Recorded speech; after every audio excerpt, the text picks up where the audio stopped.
walls. To survive, the humans lived behind these walls and for many years had not confronted the Titans since the wall's creation. One day, one colossal Titan managed to breach the walls, letting all the Titans from the outside loose in a walled-off city. From this, the story follows a boy named Eren Yeager, who has had his family killed due to this event. From that day on, he has sworn to annihilate all Titans. In my opinion, many people overhyped the series and it wasn't breathtakingly captivating and just fairly entertaining. Even so, the series is a great start for newcomers to get started with anime, as it will open them to the anime subculture and other series as they watch more. Number 19, Psycho-Pass. It is an action psychological sci-fi anime series that is set in a possible near future when it is possible to instantly quantify a person's state of mind and personality. Using this data, crime enforcement uses a standard known as Psycho-Pass to measure an individual's being and thus determine a person's criminal tendency factor, used to judge criminals before they commit the crime. This show is very psychological in that it brings up questions relating to how society should be structured and what is considered ideal for managing crime. The series is very serious and rarely are there any jokes to laugh about. If you are not into slice of life or lighthearted anime, then I would highly recommend this. But honestly, I mostly watched it for Tsunamori. Sorry. Number 18, Golden Time. Unlike most series which are set in high school, this one is completely different. I mean a real original work. It's set in college. This is groundbreaking, won't you agree? The series is centered around Tada Banri, a newly admitted college student at a private law school in Tokyo who got lost trying to find a freshman orientation. He meets another freshman, Yanagisawa Mitsuo, who is also lost and they quickly become good friends. Before arriving to their destination, they encounter a beautiful girl named Kaga Koko, who bashed Mitsuo with a bouquet of roses and then left. She turns out to be Mitsuo's childhood friend who is apparently in love with him and is looking forward to getting married together. A lot of drama happens and questions of relationships and love start to surface. This is a seinen comedy romance series. You can consider it a slice of life, but it has an interesting twist that keeps the story enticing. The anime certainly looks cute, but I would not categorize it as moe. I would highly recommend this for those who like the romance genre. Number 17, Sakuraso no Pet na Kanojo, or The Pet Girl of Sakuraso, is a slice-of-life comedy romance series centered around a second-year high school boy named Sarata Kanda, who is persuaded to move into Suimen High School's infamous Sakuraso Hall, which is pretty much a small dorm known for housing eccentric misfit residents. Little does he know that these misfits will turn his life upside down. One day, a second-year high school girl named Mashiro Shina transfers during the spring semester. She is described as pet-like, infantile, and highly dependent on others for even the simplest of tasks, and as such, Sarata takes on the responsibility of taking care of her. However, she is a world-class artistic savant, aspiring to become a mangaka. Although she is an airhead, her dependence on Sarata has had them getting closer to one another as she latches onto him. This is one of my personal favorites because the art style is just so clean, cozy, comfy, warm, and cute, I guess. I felt every time I watched a new episode my day was brightened up just a little. It just makes you feel happy. Not something a guy typically says, but yeah, I would recommend this for those who like that type of thing. Number 16, another slice of life series, K-On! It is by a group of high school girls who end up making a light music club to fuel their passion for music, which results in the forming of the band known as Hokago Tea Time, comprised of 5 members: Hirasawa Yui on guitar, Akiyama Mio on bass, Tainaka Ritsu on drums, Kotobuki Tsumugi on keyboard, and Nakano Azusa on guitar as well. This series follows these girls as they eat cake and drink tea, and also play music when they aren't doing that. This show has pretty much the same qualities as Sakuraso no Pet na Kanojo as far as the cuteness and the warm feeling part, but without any of the drama. Very upbeat, lighthearted, and just puts a smile on your face when watching it. I would consider it a classic for anime in the slice of life genre, and would suggest watching it as one of the first slice of life anime to start out. Number 15, Nisekoi. I'll be honest with you, this is a harem. I know most people can get turned off by this, but I think this harem series is different from others in that the love interests aren't suddenly introduced from a foreign country as a transfer student or a rival in class. I mean, it just so happens this series has exactly those premises, but I think it's still unique in its own way. The story centers around Raku Ichijo, who is a high school student that also happens to be the sole heir of a Yakuza family called the Shuegumi. 10 years ago, he made a secret promise to a girl he met that they will get married when they reunite. Since then, Raku never let go of a pendant the girl gave him. One day, a beautiful girl named Chitoge Hirosaki transfers into Raku's class. They had a rough start with no apparent chemistry, but by a weird turn of events, they are forced to become fake lovers until they graduate. Raku, however, is in fact really in love with Kosaki Onodera, and things get complicated as more girls get added to the equation. But I like it because the series is very innocent with a lot of pure vanilla drama, nothing ecchi. Many harems usually are categorized as ecchi, which I don't mind, but I would prefer if they weren't. Nisekoi is nice in that everybody is innocent with very pure thoughts, which I personally like. At number 14 is Haikyuu. This should actually be in the top 10 or top 5 for this list, but seeing this show is fairly new, I think this spot is more appropriate for this list. The story centers around Shoyo Hinata, who revives his middle school volleyball club after watching a volleyball ace, nicknamed Little Giant, in action. The team makes it to a tournament, but immediately gets crushed on their first match by the king of the court, Tobio Kageyama. Hinata vows to surpass him, and so joins the volleyball team at Karasuno High School, only to find that his rival, Kageyama, is now his teammate. Thanks to his short height, Hinata struggles finding a role on the team, even with his superior jumping power. It turns out, however, that Kageyama has problems of his own that only Hinata can help with. They learn to work together to make the team a success. Haikyuu is a riveting story that tells of hardships, teamwork, struggle, and spirit. The story is very well developed, with good character development and a little bit of realism that touches on the difficulties of reality. Characters do not get a sudden power-up or level spike that make them stronger for no reason. Instead, the story focuses on perseverance and hard work that drives the characters to become better at both the sport and in person. Although it is an anime in the sports genre, it sets itself apart from all the rest. Number 13. Mahou Shoujo Madoka Magica, or Puella Magi Madoka Magica. I'll keep the synopsis short for this one for those who haven't watched it, but I'll start off with this. It's a cute moe, Mahou Shoujo or magical girl anime in a world where magical girls make a contract to gain magical powers so they can fight off witches from hurting people. Of course, you also have to have a cute magical pet from another world that provides wisdom and support to the magical girls. In this series, it takes the form of a white cat rabbit thing called Kyubey. Adorable, right? Right. Anyways, all I'm saying is, it's not your typical magical girl anime. I know I said that out of the blue after all that, but you just have to believe me. Just think about it. It's not ecchi, but it's rated R for some reason. On top of that, there are 3 movies. I mean, yes, 2 of them are recaps, but still 3 movies. I mean, what does that mean? Just watch it. Just go watch it.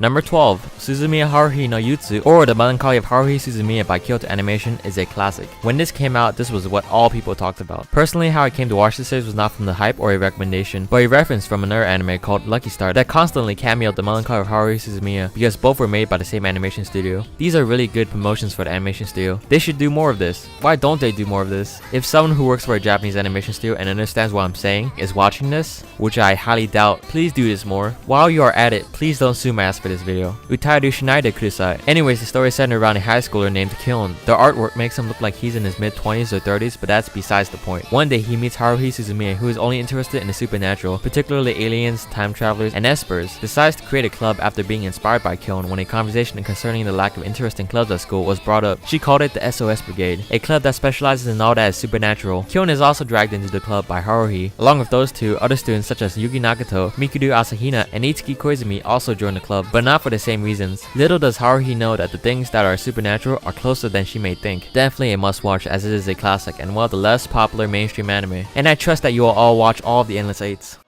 At number 11, we have Sword Art Online. Definitely considered one of the most popular mainstream anime series, it is also genuinely enjoyable. Sometimes I get the notion that some people don't enjoy shows just because they are just too mainstream. I think that is somewhat ignorant. If you really enjoy it, then just watch it. Sword Art Online is set in the year 2022, when fully immersive virtual reality has become a reality. A new MMORPG called Sword Art Online just launched with the aid of Nerve Gear technology, in which players can control their avatars as though they were in reality. The series centers around one particular player named Kirigaya Kazuto, or Kirito, who is one of the 10,000 players to first play the game. Then one day, all the players would teleport to town and the creator of the game appeared in the guise of an enormous shrouded figure. He reveals that he has trapped them into the game by disabling the logout option, and if they die in the game or disconnect from Sword Art Online, they will die in real life due to overcharging the battery in the nerve gear, thus killing them. The only way to escape is to finish the game, which means clearing all 100 floors in Aincrad. Kirito is a solo player who will attempt to finish the game and save everyone in it. The rule of the game is, if you die in the game, you die in real life. This is Sword Art Online. It is nicely animated, has very likable characters, adventurous, actiony, and has a badass character of course. What more could you want? On top of being categorized in the adventure action category, this series is also a romance, which I find it equally as appealing as the action and adventure. Don't listen to the hype. If you watch the first 3 episodes and really enjoy it, chances are you'll like the whole series for sure. Number 10, Anohi Mita Hana no Namae o Bokutachi wa Mada Shiranai, or Anohana for short, translated as Anohana, the flower we saw that day. This anime series is part of the I'm going to rip my eyes out from crying anime starter pack. The series centers around Jinta Yadomi and his group of childhood friends who have become separated after a tragic accident drifted them apart. Now in their high school years, a sudden surprise forces each of them to confront their guilt over what happened that day and come to terms with the ghosts of their past. This series is categorized as drama, slice of life, and supernatural. A very heart-wrenching story that may even put you to tears at times, if you're the type of person to let your emotions get the better of you. I would give this a higher ranking in this list, but I realized that this is not for everyone. Number 9, Angel Beats, aired in 2010, and at its time, I would say this was the anime of the year. For its time, the anime was really well drawn with very exquisite animation that can pass off as something made today. This show is way well ahead of its time. My only complaint is that it was just too short, and I wish they would have made it a 2-core 24-episode series. The story is by a boy named Otanashi Yuzuru, who wakes up to only find out that he is dead. A girl for Ralph named Yuri explains they are in the afterlife. Otanashi realizes the only thing he remembers about himself is his name. Yuri tells him that she leads the Shindai Sekai Sensen, or afterlife battlefront, and wages war against a girl named Taji Tachibana Kanade, or Tenshi, translated as angel. Unable to believe Yori's claim that Kanade is evil, Otonashi attempts to speak to her, but the encounter doesn't go as he intended. Afterwards, Otonashi decides to join the SSS and battle Kanade, but he finds himself oddly drawn to her. While trying to regain his memories and understand Kanade, he gradually unravels the mysteries of the afterlife. This is yet another heart-wrenching story that really captivates the soul and makes us question the life we take for granted. I would say it has a lot of feels, but I hate it when people say that shit. So I'm just gonna say, just prepare yourself. Number 8, Toradora is another romance slice of life anime, one that I consider a must watch. Toradora is by a high schooler named Ryuji Takasu, who despite his gentle personality has people thinking he is an intimidating delinquent due to how his eyes look. Class rearrangements on his second high school year put him together with his best friend Yusaku Kitamura and his hidden crush Minori Kushieda. Along with these two comes Kushieda's best friend Taiga Isaka. Her delicate and petite appearance contrasts with her brutal personality, earning her the nickname the Palm Top Tiger. Taiga is secretly in love with Kitamura and agrees to help Ryuji with his love interest as long as he helps her get closer to hers. But things don't always go how they wanted. I consider this series a classic. It has an amazing story and very likable characters that make for an amazing watch. Because the story is so good, there is no replay value for this series, so be sure to savor it while it lasts.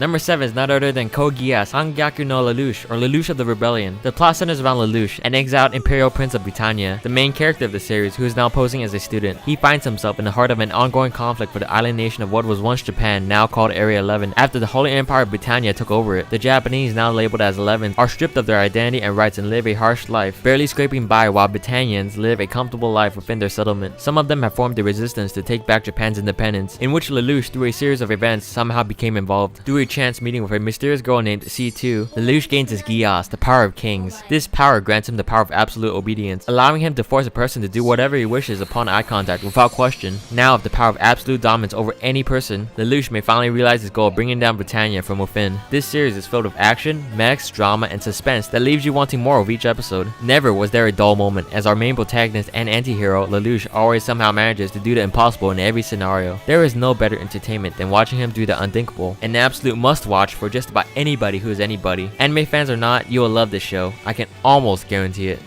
Almost. Number 6, Tengen Toppa Gurren Lagann. In a faraway future, mankind lives underground in huge caves, unknowing of a world above with a sky and stars. In the small village of Jiha, Simon, a shy boy who works as a digger, discovers a strange glowing object during excavation. The surprising Kamina, a young man with a pair of rakish sunglasses and the passion of a fiery sun, befriends Simon and forms a small band of brothers, the Gurren Brigade, to escape the village and break through the ceiling of the cave to reach the surface, which few believe exists. The village elder won't hear of such foolishness and punishes the brigade. However, when disaster strikes from the world above and the entire village is in jeopardy, it's up to Simone, Kamina, and a girl with a big gun named Yoko, and a small yet sturdy robot Login to save the day. The new friends journey to the world above and find that the surface is a harsh battlefield, and it's up to them to fight back against the rampaging beastmen to turn the tide in the humans' favor. Pierce the heavens, Gurren Lagann. Take everything you know about all that is manly and extreme, everything that is exaggerated to the very maximum, and every epic moment you've seen, whether it be an action-packed blockbuster cliche in a movie or an FPS video game, every clusterfuck of bullshit action you've ever seen in your life, and combine it into one show. It still will not be as epic as Tengen Toppa Gurren Lagann. Number 5, Shigatsu wa Kimi no Uso, is centered around piano prodigy Arima Kosei, who dominated the competition and all child musicians knew his name. But after his mother, who was also his instructor, passed away, he had a mental breakdown while performing at a recital that resulted in him no longer being able to hear the sound of his piano, even though his hearing was perfectly fine. Even 2 years later, Kosei hasn't touched the piano and views the world in monotone without any flair or color. He was content at living out his life with his good friends Tsubaki and Watari until one day a girl changed everything. Miyazono Kaori is a pretty, free-spirited violinist whose playing style reflects her personality. Kaori helps Kosei return to the music world and show that it should be free and mold-breaking, unlike the structured and rigid style Kosei was used to. A very compelling drama and romance anime with plenty of astounding classical music that really sets itself apart from anime relating to music, as it is one of the few that incorporates a serious and heartfelt tone into it. You are going to hate me after watching it, but you won't hate the show, I assure you that. Number 4, One Punch Man. Needless to say, it is without a doubt the #1 anime series of fall 2015. Unless you're Japanese, in which case the best ranking anime for the season would be Gochumon wa Usagi desu ka? It happens. Anyways, in this new action comedy, everything about a young man named Saitama screams average. From his lifeless expression, to his bald head, to his unimpressive physique. However, this average looking fellow doesn't have our average problem. He's actually a superhero that's looking for tough opponents. The problem is, every time he finds a promising candidate, he beats them with one punch. Literally. Can Saitama finally find an evil villain strong enough to challenge him? Follow Saitama as he searches for new villains to challenge. A hilarious action comedy that really keeps you laughing with every episode, as it is just plain out stupid how strong Saitama is. You just got got to watch it. There is a lot of hype for this series as of recently, with fairly positive responses. The only reason I can think of for anyone not to like the show is if they take everything too seriously, in which case, yeah, don't watch the show. Number 3, Shokugeki no Soma, Food Wars. Ever since he was a kid, 15-year-old Soma Yukihira has helped his father by working as the sous chef in the restaurant his father runs and owns. Throughout the years, Soma developed a passion for entertaining his customers with his creative, skilled, and daring culinary creations. His dream is to someday own his family's restaurant as its head chef. Yet, when his father suddenly decides to close the restaurant to test his cooking abilities in restaurants around the world, he sends Soma to Totsuki Culinary Academy, an elite cooking school where only 10% of the students graduate. The institution is famous for its Shokugeki, or Food Wars, where students face off in intense, high-stakes cooking showdowns. As Soma and his new schoolmates struggle to survive the extreme lifestyle of Totsuki, more and greater challenges await him, putting his years of learning under his father to the test. This is another series where you watch it because you want to watch a main character be completely amazing at what he does, and best everyone he faces. This is one of the few anime that you'll find that's mainly about cooking and food, which makes Shokugeki no Soma even more interesting in that they make cooking look epic, which I did not think was possible. Yes, it is a little ecchi when the characters react rather sexually aroused when they eat almost anything, but it does not really detract from the show's enjoyment, and is seen more as amusing rather than fan service. I personally don't prefer ecchi, but at the same time I don't mind it, as long as it is not 100% for the sake of fan service. Almost all the main characters are very likable, but like me, you would mostly want to watch this to see what amazing feats Soma will pull off next. And number 2, we have of course Fate Stay Night Unlimited Blade Works, the 2014 to 2015 series. Needless to say, it is the same story based off the 2004 Fate Stay Night visual novel or the 2006 anime. It is also very similar to the 2010 Fate Stay Night Unlimited Blade Works movie. This story focuses primarily on the heroine Rin Tosaka. After her father's death, Rin enters the Holy Grail War as the sole heir to the prestigious Tosaka household with her servant Archer, but she soon finds out that Shiro Emiya, a boy from her high school, has gotten himself involved in the battles, and unexpectedly saves him when he is fatally injured. Before long, Rin sets out to strike down the conspiracy surrounding the Holy Grail War along with Shiro and his summoned servant Saber, and so the story begins to explore the truth behind Shiro's power and the nature behind his unyielding will to become a hero. The 2010 movie was animated by Studio Dean, which was the same studio that animated the 2006 anime as well. Fate Zero, the prequel, as well as this series was animated by Ufotable, which in my opinion, and I'm sure you guys would agree, is the superior version to the Fate Stay Night adaptations, as it has remarkable animation quality. The visuals are just absolutely beautiful, with an astounding soundtrack that works absolutely perfect together. Animation was without a doubt first rate, and I can't praise it enough. I've watched all the Fate Stay Night anime series, and I don't think it's necessary to watch the Studio Dean adaptations in my opinion, as the story is pretty much the same in the Ufotable ones. In any case, I highly recommend the series at the number 2 spot.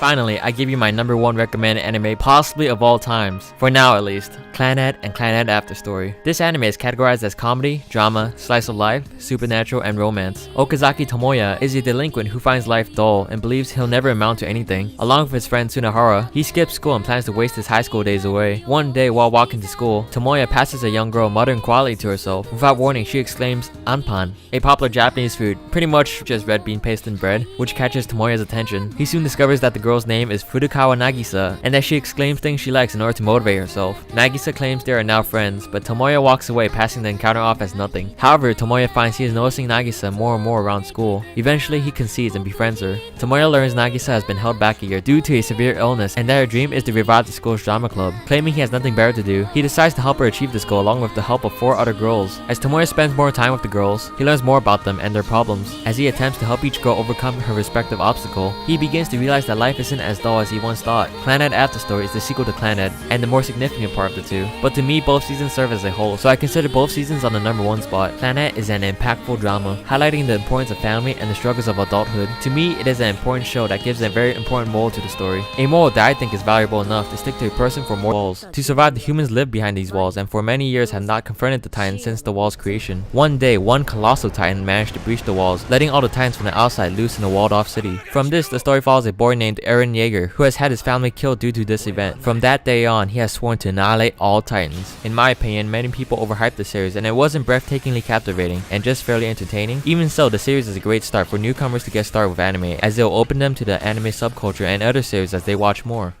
Number 19, Psycho-Pass. It is an action psychological sci-fi anime series that is set in a possible near future when it is possible to instantly quantify a person's state of mind and personality. Using this data, crime enforcement uses a standard known as Psycho-Pass to measure an individual's being and thus determine a person's criminal tendency factor, used to judge criminals before they commit the crime. This show is very psychological in that it brings up questions relating to how society should be structured and what is considered ideal for managing crime. The series is very serious and rarely are there any jokes to laugh about. If you are not into slice of life or lighthearted anime, then I would highly highly recommend this. But honestly, I mostly watched it for Tsunemori. Sorry.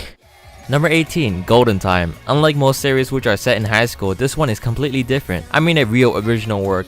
It's set in college. This is groundbreaking, won't you agree? The series is centered around Tada Banri, a newly admitted college student at a private law school in Tokyo who got lost trying to find a freshman orientation. He meets another freshman, Yanagisawa Mitsuo, who is also lost, and they quickly become good friends. Before arriving to their destination, they encounter a beautiful girl named Kaga Koko, who bashed Mitsuo with a bouquet of roses and then left. She turns out to be Mitsuo's childhood friend who is apparently in love with him and is looking forward to getting married together. A lot of drama happens and questions of relationships and love start to surface. This is a seinen comedy romance series. You can consider it a slice of life, but it has an interesting twist that keeps the story enticing. The anime certainly looks cute, but I would not categorize it as moe. I would highly recommend this for those who like the romance genre. Number 17,